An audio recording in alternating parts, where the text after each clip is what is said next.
Pronto. Bom dia para todo mundo. A gente vai dar continuidade na nossa aula de juizado e hoje, especificamente, nós vamos entrar num conteúdo que eu particularmente gosto muito, muito interessante, que é os juizados públicos. Algumas regras específicas em relação ao Juizado Especial Federal e ao Juizado Especial da Fazenda Pública. Quando eu me refiro aos dois juizados, é porque é perfeitamente possível estudarmos os dois juizados em conjunto, porque teremos algumas poucas diferenças entre o Juizado Especial Federal e o Juizado Especial da Fazenda Pública. Talvez as duas maiores diferenças em relação a esses dois juizados seja o fato de que os réus do Juizado Especial Federal são federais, por razões óbvias. Então, no Juizado Especial Federal, nós postulamos contra a União, autarquias federais, empresas públicas federais, fundações públicas federais. E quando eu me refiro à União, não estou me referindo apenas à União, mas toda a União e sua desconcentração administrativa.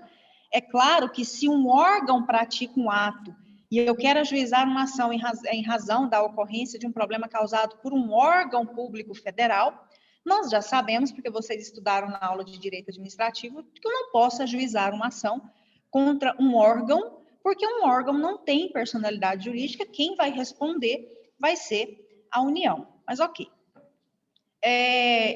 Vai ser a primeira grande diferença. E nós teremos uma diferença aí também entre esses dois juizados, o especial da Fazenda Pública e o federal, no sistema de execução, porque estamos falando de execução contra a Fazenda Pública, que já aprendemos que ocorre por meio de precatórios, e estamos falando de um juizado especial em que não se aplica a regra dos precatórios. Nós estamos diante de um juizado que tem como princípios a simplicidade, a celeridade, a informalidade, a economia processual, e não teria sentido uma execução, porque aqui estamos falando de ações contra a Fazenda Pública, não teria sentido que a execução contra a Fazenda Pública no âmbito dos juizados ocorra por meio de precatórios. Não adianta nada toda essa celeridade, essa busca por economia processual e rapidez, se no final eu vou ter que cair em ordem de apresentação de precatórios e esperar anos para ter essa satisfação desse crédito. Mas vamos lá, vamos fazer uma retomada de conteúdo rápido aqui. Nós estudamos até agora um único juizado, que é o juizado da Lei 9.099, um juizado que foi criado por lei em 1995, para que ações até 40 salários mínimos de baixa complexidade probatória tivessem um procedimento mais célere, mais rápido, a fim de que pessoas pudessem satisfazer o seu crédito ou suas obrigações de uma forma mais rápida. Estudamos que nem todas as pessoas podem ser autoras no juizado especial cível, apenas aquelas pessoas do artigo 8º da Lei 9.099, pessoas físicas, a microempresa, empresa de pequeno porte, o microempreendedor individual, algumas OCIPs, que são algumas entidades do terceiro setor, geralmente algumas ONGs. Então não são todas as ONGs que podem ajuizar uma ação no juizado, mas aquela que tem a qualidade de OCIP, ela pode ajuizar uma ação no juizado. E aí vimos que é um procedimento mais simplificado, um procedimento cujas decisões interlocutórias não é cabível o agravo de instrumento. Algumas pessoas impetram mandado de segurança perante a turma recursal, mas mandado de segurança não é recurso, então as decisões interlocutórias continuam sendo irrecorríveis. Um procedimento em que não se admite a produção de prova pericial em razão da complexidade probatória que não é permitida no juizado especial cível, mas que se permite a produção da prova técnica, que é uma prova que é apresentada como um documento técnico elaborado para fortalecer os argumentos das partes para se ter uma sentença favorável.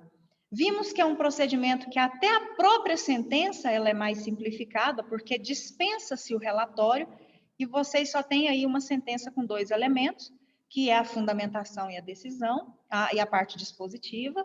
Vimos que existe um sistema recursal próprio, que é os recursos do Juizado Especial Cível da Lei 9.099 serão julgados por um colegiado formado por 3 juízes de primeiro grau, e que esse colegiado recebe o nome de turma recursal. formado por esses 3 juízes que foram nomeados dentro da estrutura do Poder Judiciário. Temos a coordenadoria das turmas recursais, e esse coordenador nomeia esses juízes para comporem as turmas recursais. Primeira turma, segunda turma, terceira turma, por um mandato, a gente diz, né, por um período de 2 anos, não podendo ter recondução. Todas essas informações estão na Lei 9.099. E também vimos que é um juizado que tem competência para executar os seus próprios julgados. Então, o cumprimento de sentença é feito no âmbito do próprio juizado, e vocês podem ajuizar as ações de execução por título extrajudicial, desde que o valor do título não seja superior a 40 salários mínimos, também no âmbito do juizado especial cível. Para quem está fazendo as anotações ou vai rever essa aula, façam essa anotação. Não é cabível a ação monitória no juizado especial cível.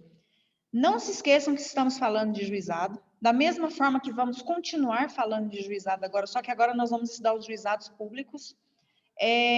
Quem aqui atua no juizado, seja na parte do juizado, seja na parte de escritórios, independente da posição aí que estejam e tenham contato com o juizado, vocês já saberão, já sabem que no juizado muitas regras previstas nas leis são flexibilizadas. Talvez a gente estude aqui, vou dar o exemplo que eu acabei de dar. Não é cabível a ação monitória no JEC. Se vocês forem responder isso numa prova de concurso público, ou a própria exame de ordem, quando voltar a ter o exame de ordem, se Deus quiser, isso vai passar logo. Estava até comentando com o pessoal que estava aqui, muito ruim, é muito ruim, é necessário, mas é ruim. E, assim, o que vocês precisarem em termos de livros, eu tenho alguns livros em PDF, eu estava brincando aqui, recebi uns livros, a gente sempre recebe, a diretoria da OAB recebe muitos livros, e sexta-feira eu recebi vários. Nossa, a Ione me mandou lá, quando eu fui ver, tinha uns livros lá até de planta, que eu nem entendi nada. Mas a gente sempre recebe, eu recebi sexta-feira até de previdenciário, eu recebi penal, a coleção lá do professor lá do Damaso, aquele famoso lá, o André Stefan, recebi a coleção inteira, tem de processo civil. Então, assim, é um tempo que, infelizmente, né, nós estamos vivendo, mas que vocês podem passar estudando. E o que eu puder ajudar, eu gostaria de ajudar, encaminhando esses livros para vocês, tá bom? É isso, qualquer coisa me avisem aqui que eu encaminho para uma pessoa, a pessoa replica. Eu tenho o livro do Marcos Vinícius Rios Gonçalves aqui, se alguém tiver interesse em tê-lo, pode ficar à vontade, eu encaminho o livro em PDF. Tem um monte de livro aqui em PDF, até os de planta, se vocês quiserem, eu encaminho. Recebo livro evangélico, católico, espírita, tudo quanto é coisa a Ione manda. Tá tudo aqui, tá? Bom, juizado especial federal. Observe que agora a gente vai começar a estudar juizado público. Nós não estamos falando mais de juizado que foi criado para âmbito de particulares. Os réus agora são pessoas jurídicas de direito público, com exceção das empresas públicas, que são pessoas jurídicas de direito privado. Olha a lógica da coisa.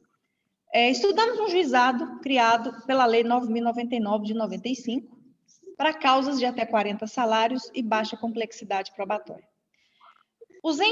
Foi pensado o seguinte: se existe um juizado para causas de menor valor, por que não pode ter um juizado para julgar causas de menor valor contra pessoas jurídicas de direito público federal? E aí foi quando surgiu, foi publicada e entrou em vigência a Lei 10.259 de 2001. Entrou em vigência uma lei, que é a Lei 10.259/2001, uma lei do ano de 2001, que cria o procedimento especial para ações que são de competência da Justiça Federal, desde que não ultrapassem o valor de 60 salários mínimos, já é a primeira diferença, porque no JEC são 40 salários, no Juizado Especial Federal, nós temos 60 salários mínimos como aí um limite para poder ajuizar a ação no Juizado Especial Federal. Então, ações que sejam de competência da Justiça Federal, desde que não ultrapasse 60 salários mínimos, eu devo submetê-la ao procedimento do Juizado Especial Federal. Quando eu falo eu devo submetê-la, eu não estou falando da mesma forma que eu falei no JEC, porque no JEC eu falei eu posso. Aqui eu estou falando eu devo. Então, se vocês observarem na Lei 10.259, e até seria interessante se vocês pudessem acompanhar essa aula, com a lei aberta, é uma lei extremamente curta, não é igual à Lei 9.099, e vocês vão perceber que tudo que vai ser falado, vocês vão poder encontrar na forma bem seguida aí dessa lei, mas a gente puxa algumas coisinhas, algumas questões com alguns exemplos. Então, a Lei 10.259, ela prevê que todas as causas que sejam de competência do Juizado Especial Federal, ou seja, causas de competência da Justiça Federal até 60 salários mínimos, são de competência absoluta. Isso é diferente da Lei 9.099, que tem uma competência relativa. Então, na Lei 10.259, todas as causas que sejam de competência do Juizado Especial Federal, elas serão de competência absoluta, ou seja, uma ação que seja de competência do JEF, necessariamente ela vai ter que tramitar naquele procedimento da Lei 10.259. Tanto que isso já vem de uma prática muito, não vou falar tão antiga, né, que é uma lei de 2001, se eu falar tão antiga, né, eu vou estar mexendo na nossa idade, na minha idade principalmente. Enfim, mas que vem aí já de uma prática de que é possível a renúncia ao excedente do crédito, e geralmente essa renúncia ela é expressa, que é um pouquinho diferente da Lei 9.099, porque lá, a partir do momento que você escolhe aquele procedimento, você acaba renunciando tacitamente a tudo que exceder 40 salários no Juizado Especial Federal. É perfeitamente possível que você faça, só admitir aqui, que você faça uma renúncia expressa, seja na própria petição inicial, seja em um documento separado, que você está utilizando, que você vai ajuizar a ação naquele procedimento. Na verdade, quem renuncia e quer utilizar aquele procedimento é em razão da ausência de precatórios. Nós sabemos que lá na frente nós não teremos precatórios. Os pagamentos são feitos por meio de requisições, que a gente chama de requisição de pequeno valor, e esse é um dos maiores motivos pelos quais se busca o juizado especial federal. Então, se admite a renúncia expressa quando você vai ajuizar a sua ação no Juizado Especial Federal. Um exemplo muito comum de ação de competência do Juizado Especial Federal, vamos supor que o Wanderson, ele está tendo um problema de um contrato com a Caixa Econômica Federal, que é uma empresa pública federal, e esse contrato, ele gira em torno aí de 30, 35 mil reais, e ele quer discutir esse contrato. Existe um problema, ele quer fazer uma rescisão contratual, ele quer receber um valor que ele já pagou. Por exemplo, vamos supor que ele já tenha pago 2, 3 mil reais, 5 mil reais, e o contrato tem um valor de 30, e ele quer, é uma análise, né, simples, apesar de que esse não é um critério para o Juizado Especial Federal, porque lá se admite o exame técnico e em algumas situações até a perícia, que nós vamos falar daqui a pouco. Mas vamos supor que o Wanderson está com uma causa aí de 35 mil reais contra a Caixa Econômica Federal para se discutir um contrato. Nitidamente é uma ação de Juizado Especial Federal, porque é uma causa de competência da Justiça Federal até 60 salários mínimos, e ele vai ajuizar a sua ação no Juizado Especial Federal. Vai sair mais rápido do que se fosse um procedimento comum da Justiça Federal, tá? Então, seria mais ou menos esse, é um dos exemplos mais claros que a gente tem em termos de Juizado Especial Federal. Mas o ponto que eu gostaria de chamar a atenção é que já estudamos que a primeira questão, o valor é um valor de 60 salários mínimos. Outra questão, a competência é absoluta, ela não é relativa, ou seja, uma ação de Juizado Especial Federal deve ir para o Juizado Especial Federal. E aqui agora a gente vai, talvez, para um dos principais artigos da Lei 10.259. Eu não sei, deixa eu ver como é que está no material de vocês, aí vocês podem acrescentar.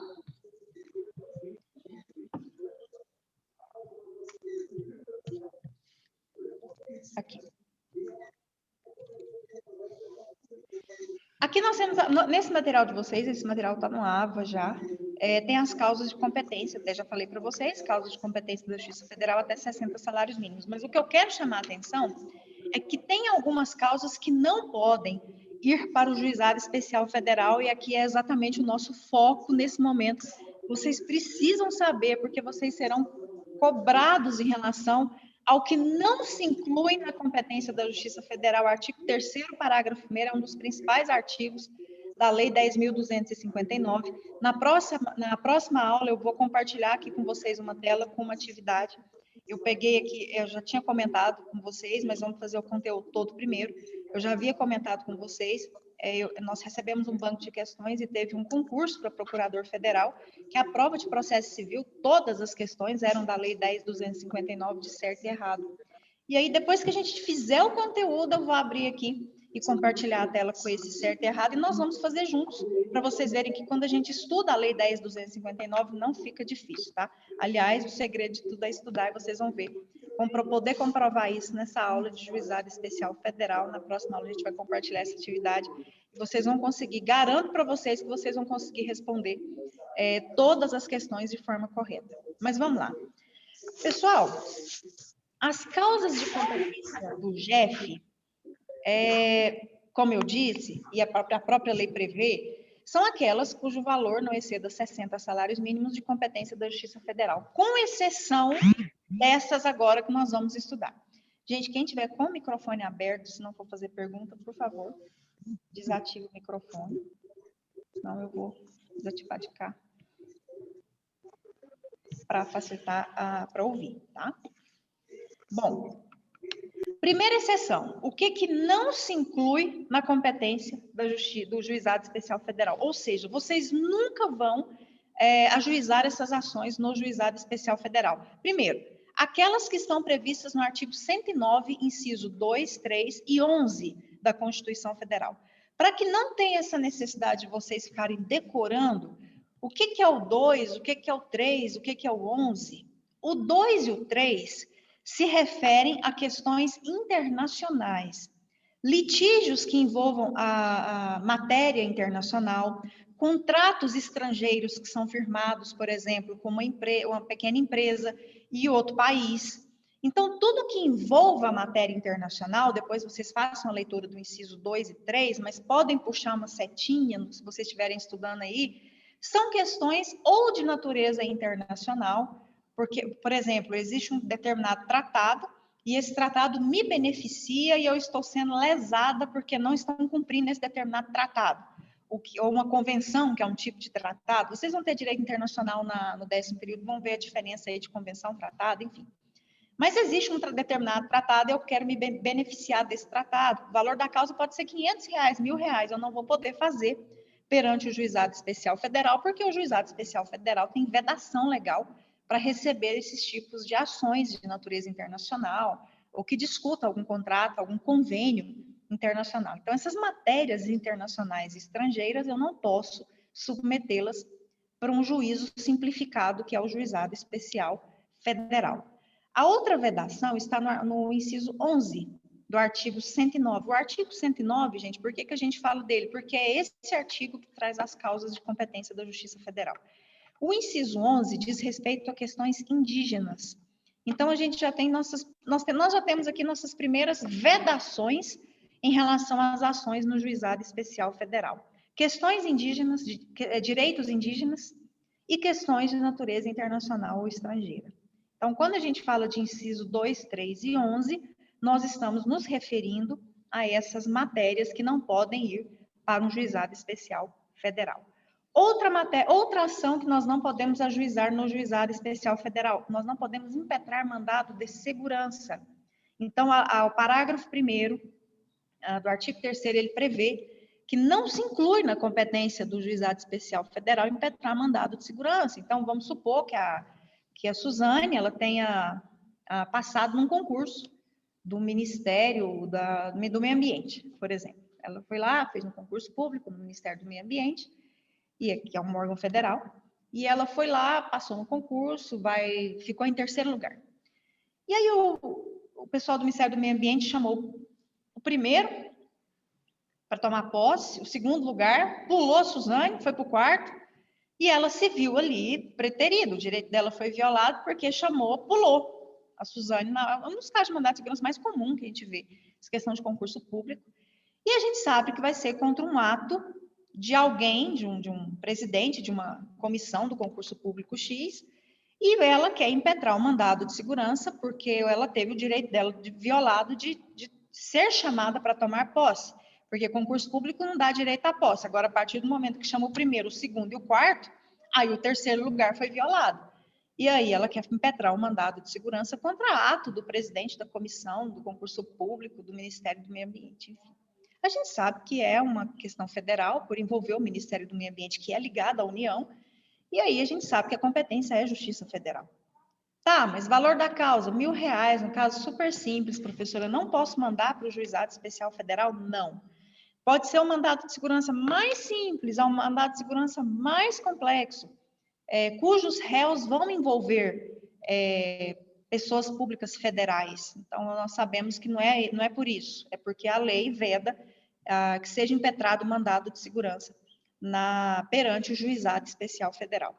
Ações envolvendo imóveis da União, imóveis, quer discutir questões envolvendo imóveis da União, das fundações públicas, das autarquias, também não podem tramitar perante o Juizado Especial Federal, e aqui eu já vou puxar outras vedações que estão no parágrafo 1º do artigo 3º da Lei 10.259, ações envolvendo divisão de imóvel, demarcação de imóvel, desapropriação, matérias envolvendo desapropriação. Então, todas essas matérias, elas não podem ser discutidas no âmbito do juizado.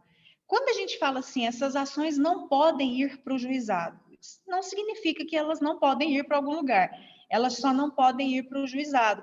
Se vocês estiverem com essas questões para trabalharem, vocês vão encaminhá-las para a Justiça Comum, para o procedimento comum da Justiça Federal. É a Justiça Federal, só não vai poder ser o Juizado Especial Federal.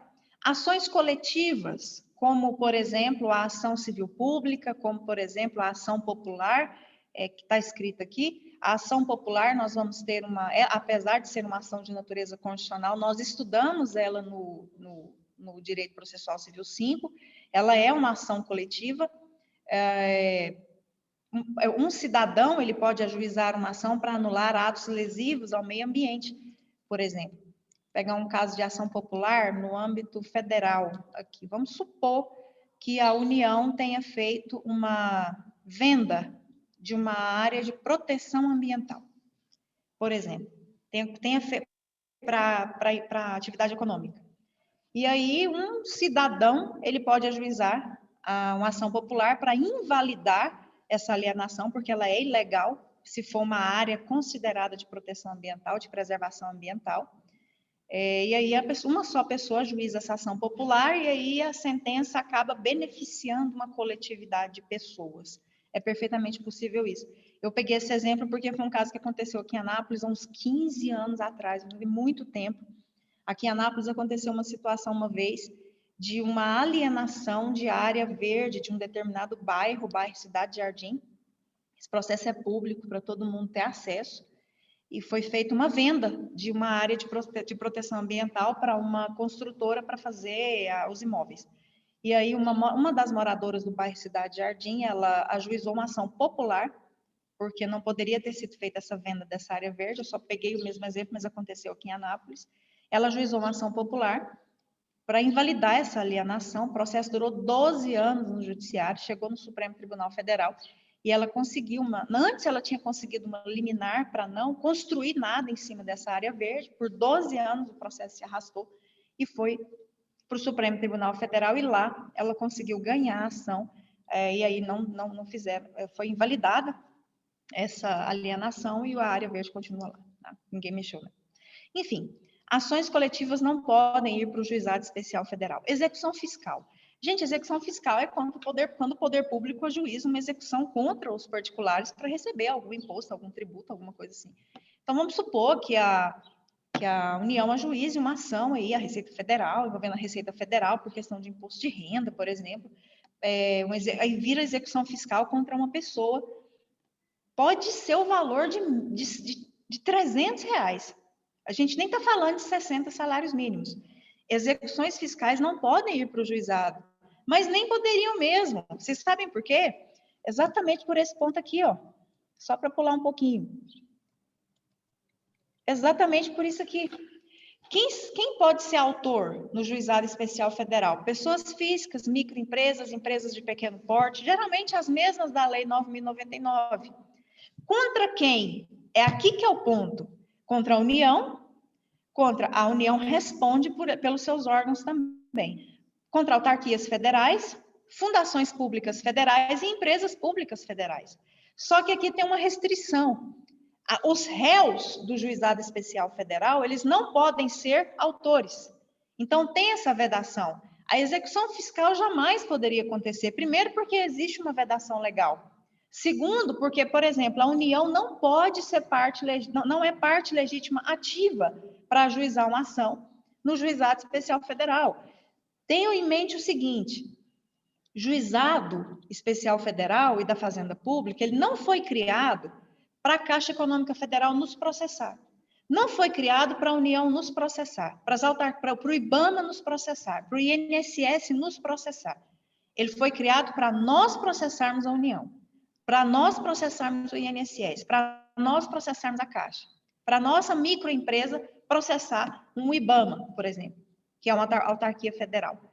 Então, os réus, eles não podem ser autores. Os autores são aquelas pessoas que a gente sempre estuda, pessoa física, microempresa, empresa de pequeno porte. Os réus, o que muda são os réus. E aqui, no caso, são pessoas de direito público no âmbito federal, com exceção da empresa pública federal, que é uma pessoa de direito privado. Bom, só voltando aqui. Não podemos ter no Juizado Especial Federal ações que vocês queiram discutir em probidade administrativa. Aqui vai acabar sendo repetitivo. Demandas sobre direitos ou interesses difusos, coletivos ou individuais homogêneos, que são as ações coletivas. Nós teremos aula de ação coletiva. Aliás, é o nosso próximo conteúdo. As ações coletivas, tanto a ação civil pública como a ação popular. E nessas aulas nós vamos compreender a diferença entre interesses difusos, coletivos e individuais homogêneos. Então, toda vez que a gente for discutir ações coletivas, a gente não pode mandar para o Juizado Especial Federal. Ação para anulação de ação anulatória. Vamos pegar aquelas ações anulatórias de ato jurídico.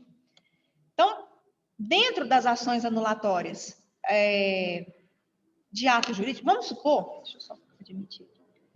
Vamos supor a seguinte situação: foi praticado um ato pelo INSS, ou pelo IBAMA, ou pela Caixa, e vocês entendem que esse ato é ilegal. Porque o judiciário, vocês já tiveram na aula de direito administrativo, ele não pode, em regra, entrar no mérito do ato administrativo, a não ser que se comprove uma ilegalidade por parte da administração pública. E aí vamos supor que tenha sido praticado um ato que vocês consideram ilegal. Vamos supor que a Carita, ela seja servidora pública da federal. Ela fez concurso, é servidora pública. De repente, a Carita chega e fala: fui demitida. Fui demitida sem processo, sem defesa, não sei por quê, não tem PAD, que é o processo administrativo disciplinar. Simplesmente tem um decreto, uma portaria, alguma coisa demitindo a Carita. E ela entende que existe uma ilegalidade, e existe, porque não teve o devido processo legal, e ela queira ajuizar uma ação anulatória de ato que seja essa demissão, ou alguma penalidade que ela tenha sofrido, ela até pode fazer, só que ela não vai poder fazer no âmbito do Juizado Especial Federal. Nesse caso específico, não.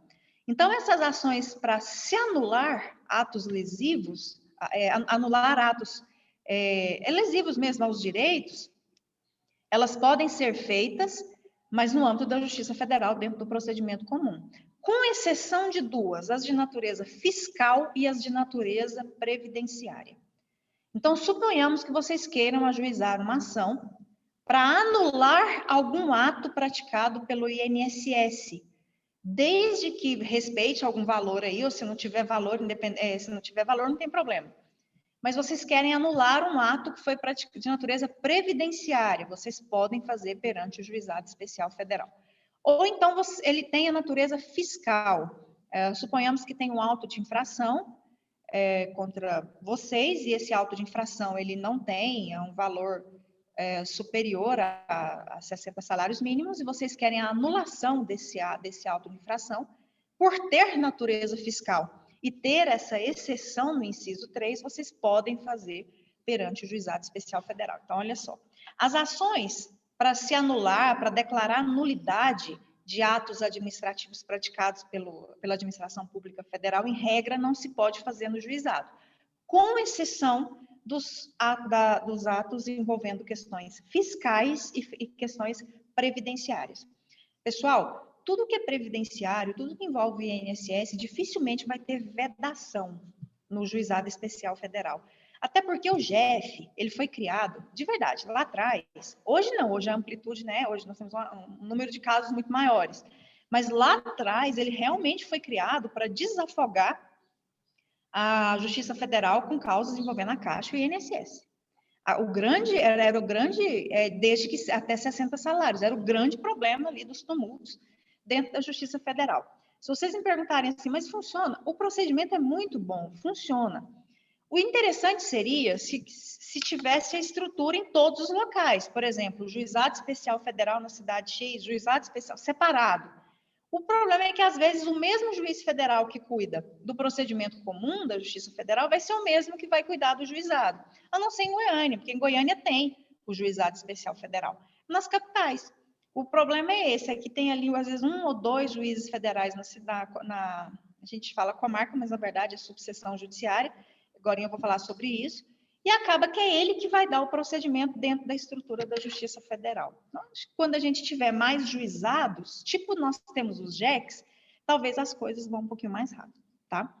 Outras ações que não podem ir para o Juizado Especial Federal. Qualquer ação que vocês queiram impugnar penas de demissão impostas a servidores públicos civis ou sanções disciplinares para militares. Essas também vocês não vão poder mandar para o Juizado Especial Federal. Um ponto interessante aqui é em relação... Alguma dúvida até aqui? Em relação a essas matérias, ao que foi falado até agora? Até agora não, professora. Ok? Por enquanto, boa. Por enquanto, vamos seguir. Um ponto interessante aqui é o seguinte, como todo processo civil, no Juizado Especial Federal, nós teremos o início com uma petição inicial. Essa petição inicial no endereçamento, vocês vão colocar, é um juizado, então, ao Juizado Especial Federal. Não se usa muito comarca, tá? Para a Justiça Federal. Então, se vocês estiverem, por exemplo, na capital, vocês vão colocar o Juizado Especial Federal da Seção Judiciária de Goiânia. Seção. Se vocês estiverem em Anápolis, por exemplo, que é o interior, ao Juizado Especial Federal da Subseção Judiciária de Anápolis. Seção é a capital, subseção é o interior, onde tem juizado instalado. Então, a gente não utiliza muito comarca, não. Não se preocupem por hora em relação a isso, porque realmente eu pretendo fazer a oficina prática de petição inicial no final do semestre, para a gente poder alinhar alguns termos aqui, para evitarem erros, para vocês não terem tantos erros quando vocês forem elaborar a petição inicial, principalmente pensando nas provas práticas que vocês um dia farão, porque vocês serão avaliados até a posição da vírgula, onde é que está naquela petição inicial. Na prática, a gente vê muita coisa, vê comarca, quem está em juizado vê de tudo. Mas vocês estão na graduação e precisam aprender da forma correta. Inclusive, até a citar jurisprudência, eu sempre falo isso. Doutrina, precedente, saber uma diferença de jurisprudência para precedente, como colocar isso dentro de uma petição inicial, para não ficar aquelas petições, quem aqui já faz estágio ou fez estágio no judiciário, provavelmente já pegou alguma petição inicial que a gente olha assim e fala, gente, mas isso aqui, parece que o negócio aqui está meio... Então, para evitar essas situações, para vocês fazerem petições, né, bem certinhas, bem ok, ali organizadinhas, a gente faz uma oficina prática de petição. Não é a mesma coisa que o NAS, é muito mais aprofundado em petição. Até o verbo correto de se conjugar em algum ponto. Nossa, para que isso? Para vocês fazerem diferente. Porque profissionais da área do direito formam quantos aqui na nossa região? Pega aí 400, 500 que formam num semestre. Bom, acho que a gente tem que fazer uma certa diferença, né? Sair um pouco aí da massa e fazer alguma coisa aí que realmente chame atenção. Quem tem convívios com muitos magistrados, e até mesmo no âmbito da advocacia, a gente até ouve muita coisa. Nossa, a petição feita por fulano de tal acaba ficando conhecida, defesas feitas por fulano de tal acabam que ficam conhecidas, porque são petições bem feitas. Então, a ideia é essa, não é fazer um negócio só para mandar, só porque um juizado é informal.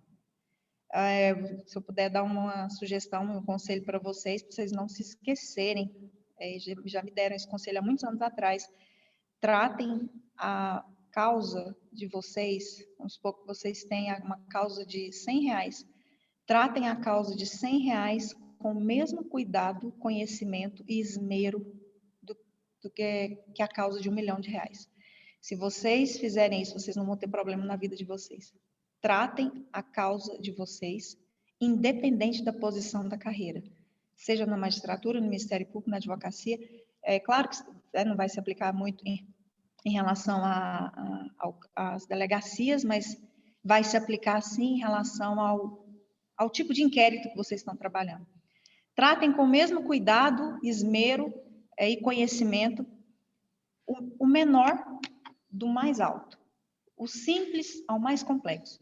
E vocês vão sair muito bem na carreira de vocês, tá?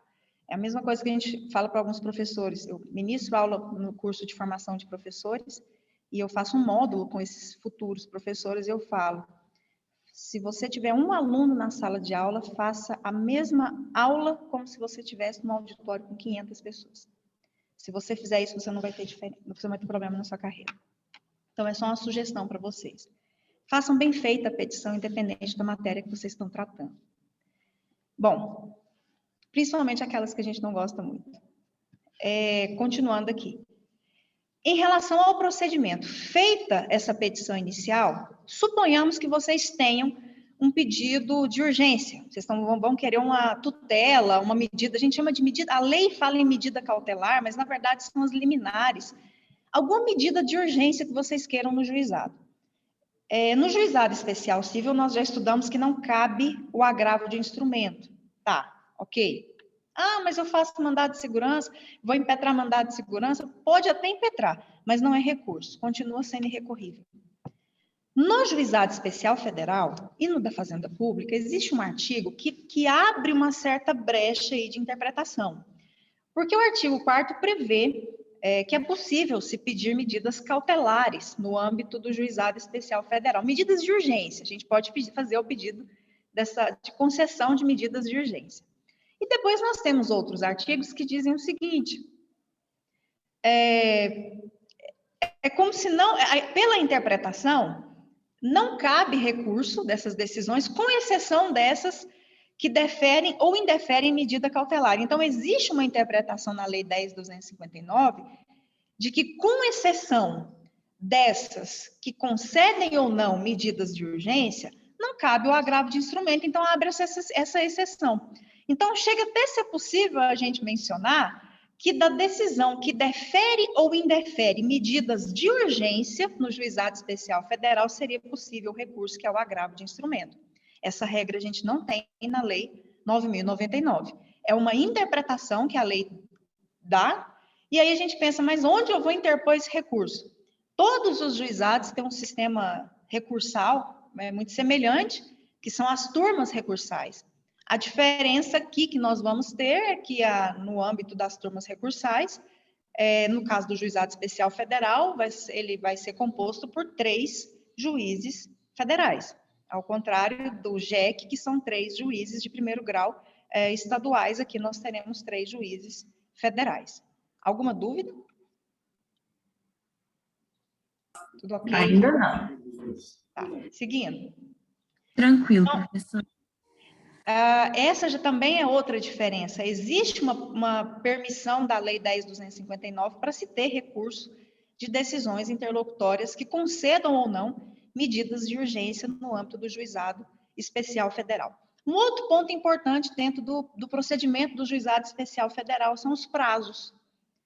A gente sempre estudou que em relação à fazenda pública, os prazos são diferenciados. A fazenda pública tem prazo em dobro para contestar ou para recorrer.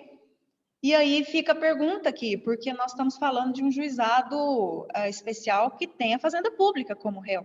Eu mostrei para vocês aqui a legitimidade passiva, estamos contra a fazenda pública. E suponhamos aqui que a fazenda pública não teve acordo e a fazenda pública vai, seja a União, por exemplo, vai apresentar a sua contestação. A contestação da União, ela tem prazo em dobro ou ela tem prazo simples? Porque se a gente pegar a regra do processo civil, ela teria prazo em dobro. Só que aqui nós estamos falando de juizado, e juizado ele já nasceu com a intenção de ser mais rápido, mais célere. Então, a própria lei responde.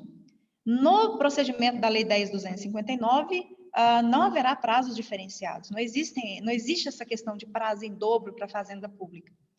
Há alguns anos, não sei ainda se permanece assim, alguém até falaria, nossa, mas o INSS, ele tem aqui um prazo em dobro, alguma coisa assim. Não por força da lei, mas talvez por um convênio que foi feito com a Justiça Federal, para que, em razão do acúmulo de processos com o INSS, eles mantivessem prazo em dobro até no âmbito do juizado. Isso pode ser feito.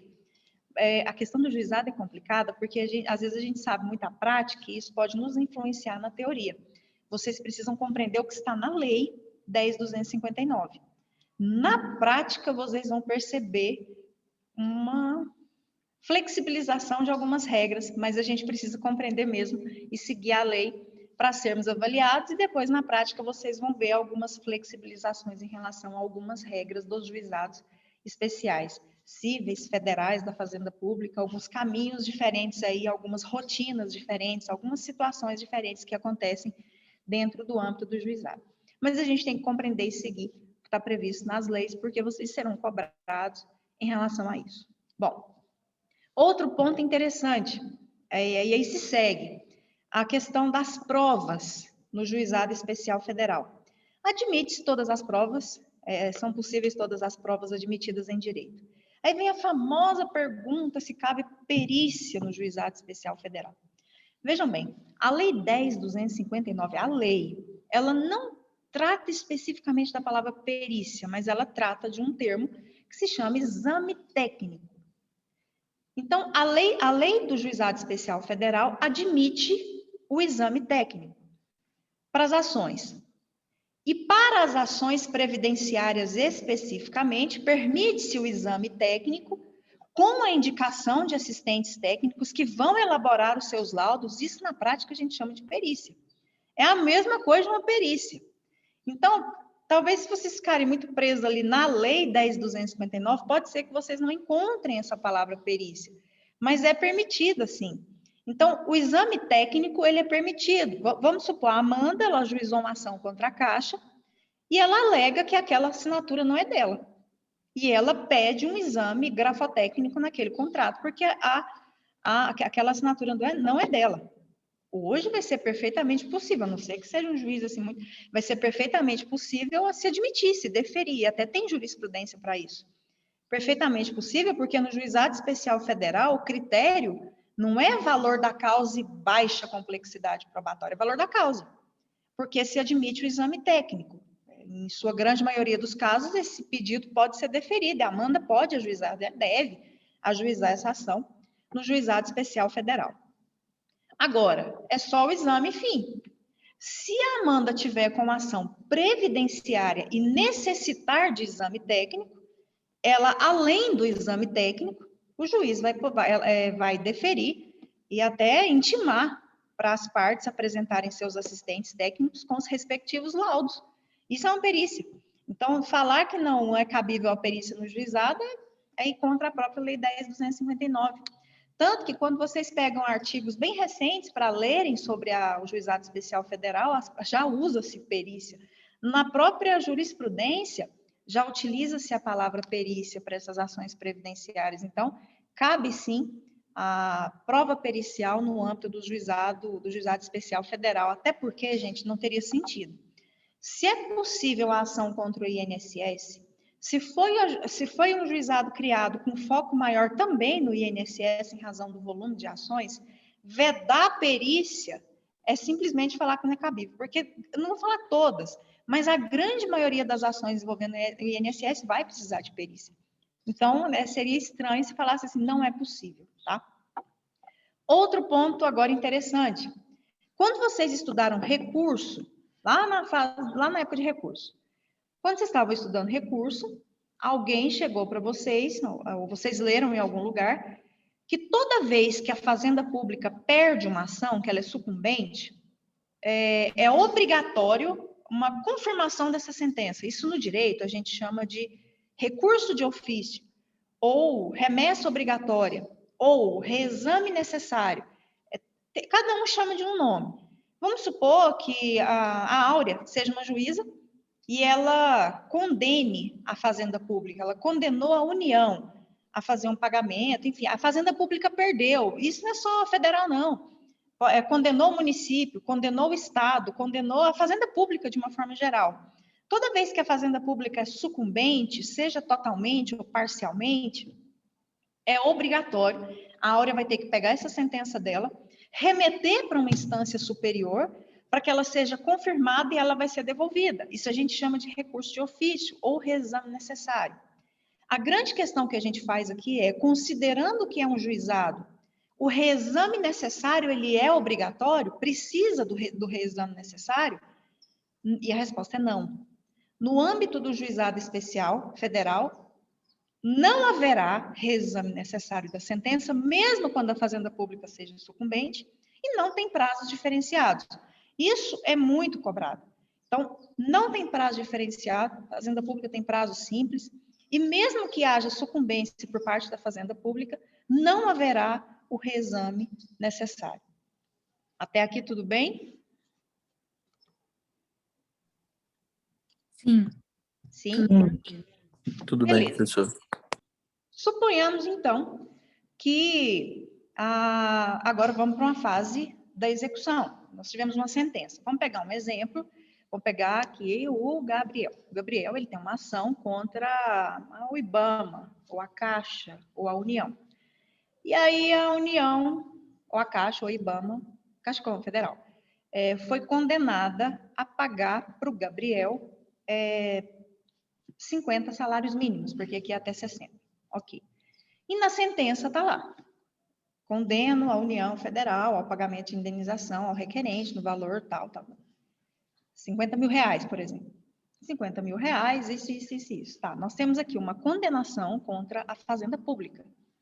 Suponhamos que a União recorra, o sistema recursal do Juizado Especial Federal é muito semelhante ao do Juizado Especial Civil, ele vai para uma turma recursal também, um recurso que se chama recurso ordinário, no prazo de 10 dias, ele vai para uma turma recursal, junto com as contrarrazões, e essa turma recursal é composta por 3 juízes federais. Ou então não recorra. Suponhamos que a União não recorra e transite em julgado, ou então ela recorreu para a turma recursal lá, federal, e aí perdeu, continua tendo que pagar os 50 mil para o Gabriel, ou a Caixa Econômica, enfim. Existe uma sentença condenatória contra a Fazenda Pública. Não tem reexame necessário e o Gabriel quer receber. Se não fosse juizado, o Gabriel ia ver esse negócio daqui, eu nem sei quando que ele ia ver atualmente, porque vocês já estudaram a execução contra a Fazenda Pública e sabem que na execução contra a Fazenda Pública existe aí um pagamento feito por meio de precatórios. E precatório é um procedimento burocrático.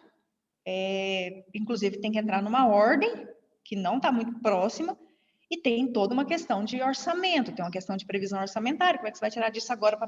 Ele tem que entrar no orçamento para vir. Enfim, não é um negócio que ele vai receber rápido, não. Por isso que muita gente desanima de processar o poder público. Mas o que acontece? Como nós estamos falando de juizado, os pagamentos e as obrigações de fazer, não fazer, tudo aquilo que vem na sentença contra a Fazenda Pública, não é feita por meio de precatório. Então, não há a presença de precatórios aqui no sistema de execução contra a Fazenda Pública no âmbito do juizado. Não teria sentido, gente, ter um procedimento rápido para cair no precatório e levar anos para receber. Então, a lei criou um sistema de pagamentos por meio de requisições que se chamam requisições de pequeno valor, porque estamos falando de valores abaixo de 60 salários mínimos. Então, o que acontece? É publicada a sentença, suponhamos que ela tenha transitado em julgado, é encaminhada uma requisição, é tipo um ofício, cada juizado faz de um jeito, mas eu já vi muitos que é tipo um ofício. É uma ordem, requisição é ordem. É encaminhada uma requisição com cópia do processo, enfim, vai junto. Isso nos termos da lei, tá? Na prática, vocês vão ver, é encaminhado, de qualquer jeito, para o ente público que tem que fazer esse pagamento. Esse réu, seja a União, a Caixa, a Fazenda Pública, tem 60 dias para fazer o pagamento para o Gabriel. Faz o depósito judicial, o Gabriel pode ir lá, em qual banco? Depende de qual que está com o convênio, mas geralmente ou vai ser o Banco do Brasil ou a Caixa Econômica, geralmente é a Caixa, mas pode ser o Banco do Brasil. E aí o Gabriel, segundo a lei, ele próprio pode ir lá e levantar aquilo, e segundo a lei, até independente de alvará.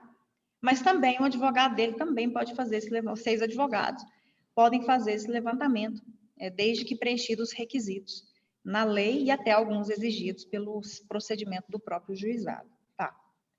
Então é tranquilo, vai uma requisição que a gente chama de requisição de pequeno valor, porque o valor é pequeno, não tem precatório, vai para o devedor e o devedor tem 60 dias para fazer esse pagamento. Geralmente vai lá, faz um depósito judicial e a pessoa que ganhou vai lá e faz aquele levantamento daquele dinheiro. Então é simplificado aqui, não tem precatório. Mas suponhamos que o devedor não faça esse pagamento voluntário para o Gabriel. Vamos supor que a Caixa não fez, que a União não fez, e passou 60 dias e não fez. O que a Lei 10.259 prevê? Prevê que o Gabriel pode requerer o sequestro dos valores na conta do devedor. Vou colocar essa palavra aqui, porque assim, a gente sabe que é meio que uma penhora, é um bloqueio judicial. Mas nas provas aparece a palavra do jeito que está na lei. E na Lei 10.259 aparece a palavra sequestro. Sequestro é bloquear mesmo os valores, mas com esse nome de sequestro. Então, ele pode requerer o sequestro dos valores, que é o bloqueio desse valor, nas contas, na conta da União, na conta da Caixa, no CNPJ que ele informar, para que seja feito esse bloqueio. Então, é um sistema de execução muito tranquilo, não é feito por meio de precatório. É claro que ele pode fazer a opção, tá? A lei prevê essa possibilidade, se o Gabriel não quiser fazer por meio de RPV, ele pode fazer precatório. Não recomendo que ele faça, já que existe esse benefício, que ele faça por meio da requisição de pequeno valor. E a gente vai ver na próxima aula que, até que na aula de juizado especial federal, não tem esse problema, porque a Lei 10.259 considera requisição de pequeno valor o valor estabelecido pela lei, 60 salários mínimos, 60. O que ultrapassar, ele não vai receber via requisição de pequeno valor. Agora, no juizado especial da Fazenda Pública, a gente tem um problema, porque no juizado especial da Fazenda Pública, é também independente de precatório, o procedimento é bem semelhante a esse. Só que a lei do juizado especial da Fazenda Pública não considera requisição de pequeno valor os 60 salários, que é o limite da lei. Considera 40 para os estados e Distrito Federal e 30 para os municípios. Aí você imagina, a Gabriele tem uma ação contra um município X, ganha 50 salários, e aí na hora da execução ela não pode fazer o RPV com 50. Ela vai ter que ter duas opções, ou ela só até 30, porque o limite da lei é 30. Ela vai ter que fazer. Mas eu posso fracionar? Não. Já é nosso primeiro pensamento, né? Vamos fracionar? 30 aqui, 20 aqui, de precatório, porque fica os 20 lá, mas já garante os 30 aqui. A própria lei veda o fracionamento dessas execuções. Só vai ter dois caminhos. Ou a Gabriele vai renunciar o restante e fazer os 30 por RPV, ou ela renuncia o RPV e faz tudo por precatório. Ótimo, né, Gabriele, sua vida? Mas, assim, a gente não entende por que, né, que não seguiu o juizado especial federal e manteve os 60. Não.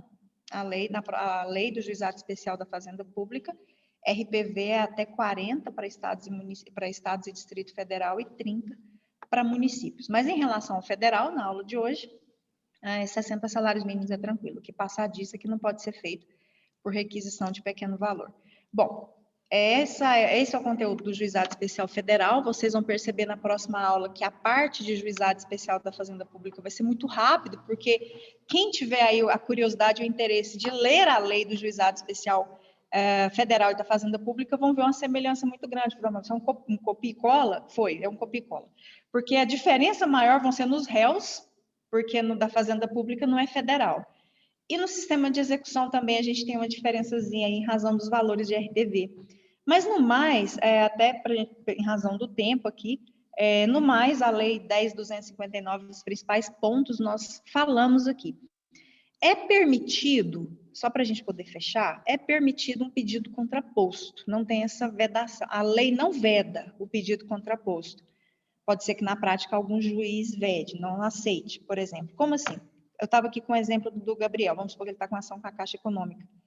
E aí ele ajuiza uma ação contra a Caixa Econômica Federal e nessa ação ele alegue que a Caixa deve para ele 10 mil. E aí a Caixa, na defesa dela, fala assim, não, eu não devo 10 mil para ele, não, é ele que nos deve 5, por exemplo. Aí ela não cabe reconvenção, a gente já estudou isso no juizado, no outro, nesse também não cabe. Aí a Caixa quer fazer isso na própria contestação para receber os 5 do Gabriel. A lei não veda o pedido contraposto, tá? É possível, vocês na prática podem encontrar alguns juizados que não fazem, mas por conta própria. Mas a lei não veda o pedido contraposto. O que a lei não permite é que a Caixa ajuize uma ação contra o Gabriel para receber os 5 mil no juizado. Porque, como eu falei para vocês, réus não podem ser autores de ações no Juizado Especial Federal.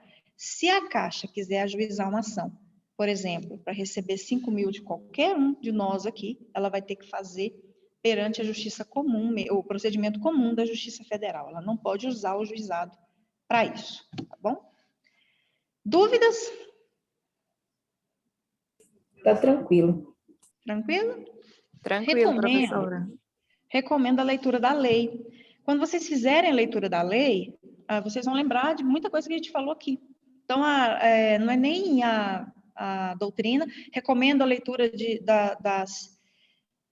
algumas decisões mais recentes em relação ao Juizado Especial Federal, porque tem decisões bem interessantes que vocês podem colocar, decisões do Juizado Especial Federal 2020, por exemplo, 2019, 2020. Vai aparecer muita coisa interessante. Mas, em síntese, a lei ela é muito simplificada e é mais ou menos isso que a gente acabou de falar. Tem um material de apoio aí para vocês. E qualquer dúvida que vocês tiverem, é só falar comigo. Tá bom? Tudo certo mesmo? Sim, tudo tranquilo, professora. Gente, muito obrigada pela presença de vocês na aula.